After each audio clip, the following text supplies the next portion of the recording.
Dr. Nathan Goodyear again here from Clearwater Beach, Florida, Medical Director at Brio-Medical in Scottsdale, Arizona. Been here at the VCICI conference here in Clearwater, Florida, as I mentioned. Really had some amazing opportunities to meet some amazing people and hear some amazing lecture. Now, I had already met Dr. Marlene Siegel, but I wanted you to meet her because there's some interesting synergy, but we're quite different. We're quite different. Dr. Marlene Siegel, tell us a little bit about who you are and the synergy, but our unique differences. Well, that was a lot to unpack. I am a practicing integrated veterinarian. I've been practicing for 40 years, and the last 25 years of my practice has been in integrative medicine. And the reason I got into integrative medicine was because one of my show horses, who in a riding accident happened to save my daughter's life, developed an injury, and it was in my quest to fix her that I had to leave the allopathic model, and I was told by equine veterinarians there was nothing that I could do to help her, and I could retire her or put her down. And she'd saved my daughter's life, so there was nothing I wasn't willing to do to fix that horse. And that started me on my journey looking for other answers. They weren't in the medical allopathic model that I was in, so I knew there had to be other answers. And that took me outside of the normal sandbox into a more integrative path, and then everything I learned to treat her, I integrated that into my small animal practice, and I just kept going and going and going, and that now I have the most advanced alternative practice in the world with detoxification and anti-degenerative diseases that we focus on. And my commitment to my clientele was that I would never ever say that there is nothing more that can be done. When those words were uttered to me, it just created a response in me that I said, that is not correct. Just because they didn't have the answer didn't mean that it didn't exist. And that doesn't mean we're trying to live forever. None of us are going to live forever. Our pets are going to transition at some point, and so are we. However, we don't have to transition sooner, and we should have the highest quality of life for the longest period of time that we're supposed to be on this planet.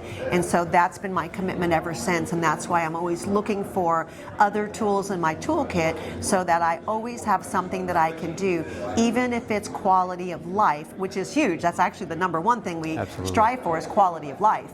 But then if we can get longevity with that also, it's amazing. And what I was really intrigued by, Dr. Siegel, and I had met her before online, is at Brio-Medical, we're interested in following the science. We don't want to speak for the science, we want science to speak for us, and we simply follow it. And being in a holistic and integrative cancer environment like we are at Brio-Medical, we're simply following the science. We don't make claims that are unsubstantiated by the science. In fact, we don't make claims at all. We let the science do that for us.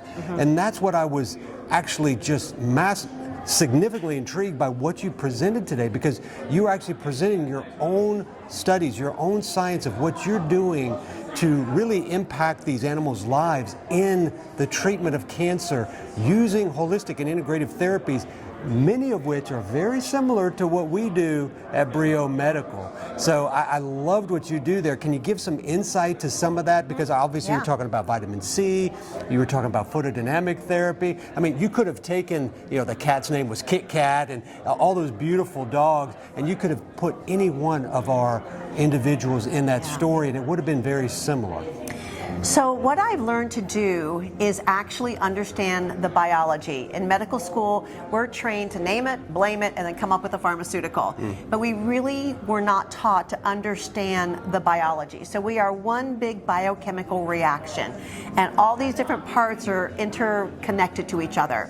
So when we understand that all dis-ease is either a deficiency of an essential nutrient that the body needs to do its job, or a toxicity that is creating some kind of an imbalance, and usually it's both. You have a deficiency and a toxicity at the same time, combined with mitochondrial dysfunction. That's the little energy packs that keep our body running. And then you add on top of that, there's always a trapped emotion associated with a dis-ease.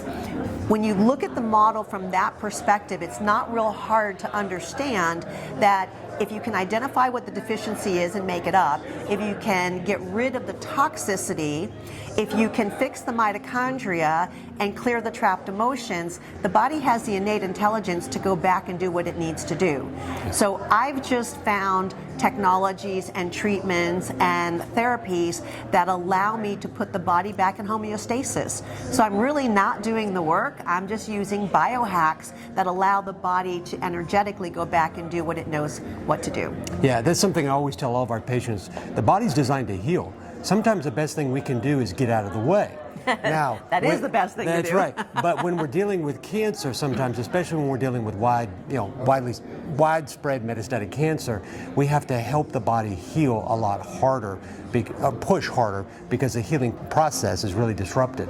And that's what I really loved about what you were talking about, because you were talking about the individual therapies, but you were talking about them in sequence, in combination, in unison.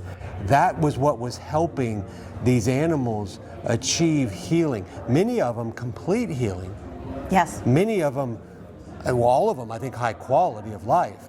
But what that did, and this is what's really interesting, is it impacted that animal, but it impacted the family around them. Yes. Which, when you're dealing with cancer, it's let alone a person that has cancer, how difficult that is.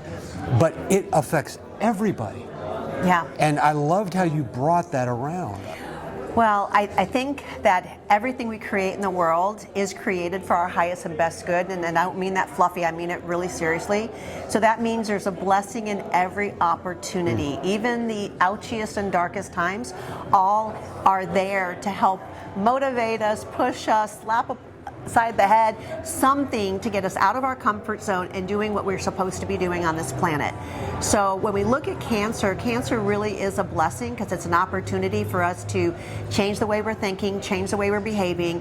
And even if that animal who had the cancer, that was the impetus for making the changes in the family, even though they're going to transition at some point before us, if we take the gift and the lessons and the blessings that that experience had brought, then we are doing less toxic things in our environment. We're doing less toxic things to Mother Earth. We're inspiring friends and family and neighbors to be able to live a healthier lifestyle. We're responsible for the actions that we take. Right. Our pets can only do what we provide for them. So thankfully, we love our pets so much that we'll do things for them that we wouldn't do for ourselves. And in doing so, we're improving the lives of the people, we're improving the lives of their family, because they're starting to make differences. It's just so rewarding to me when people go, my dog eats better than me. My dog is getting better detoxification and healthier than me. And I go, yeah, and what are you going to do to join him? That's right. So that you quit doing the things that you're doing that create the problem. You know, it's what I tell all of my patients is, you could be the point of change within a family to help them all get healthy. But what you're actually doing is that could actually be the vector through a pet. Yeah. A dog, a cat, and horses. My father-in-law raised horses he's 91 years old, raised horses for many years, quarter horses. Just big dogs, really big dogs. But could be an impetus for change, but through an animal. I love that. It's beautiful. And what I love is your commitment to advancing medicine, not just using it to help these animals and help the families around them, as we are with Brio-Medical, helping patients through the science, but you're actually adding to it. Thank you. So I wanted to commend you for that. I want to encourage you to keep that up, because there's actually, in science, there's a lot of back and forth between veterinarian and medical practice. For example, hyperthermia in the treatment of sarcomas in animals is really what has brought a lot of hyperthermia interest into the treatment of cancer here in people. So I want to commend you. I want to commend your profession, and it was quite the impressive conversation and discussion you had. Thank you, and thank you for your help in sharing what the human side is doing, so we can extrapolate, and with that camaraderie, the cooperation, the sharing of information, it just makes everything a better place to live. Yeah, and you know, if our pets are that toxic, what does that say about us? Absolutely. I mean, if they're toxic and all these metals and environmental toxins, and we and we expect us not to be that toxic, that really tells you that Yeah. we're both living in the same environment and we're both manifesting. You talked about the increased risk, the increased cancer, and the shorter lifespan. Despite the fact that we have so much advanced medicine, Right. our animals are living 7 years shorter than they did 20 years ago. Shame on us. We're seeing that in humans. It's Yeah. the same environment manifesting in the different populations the same way. Yeah. So I wanted to thank you again. Pleasure and an honor. Thank you, my friend. You bet. Dr. Nathan Goodyear signing out from the VCICI conference here in Clearwater, Florida, where we had the opportunity again to learn and collaborate to continue to advance the science and medicine to help people heal from cancer, guided by the science, and help their animal. What's the word you used? Oh, our fur babies. Our fur babies heal and be a healthy part of the family. Have a great day. I'm Dr. Bye. Nathan Goodyear. Check out the website, Brio-Medical. Watch our YouTube channel. We look forward to talking to you soon.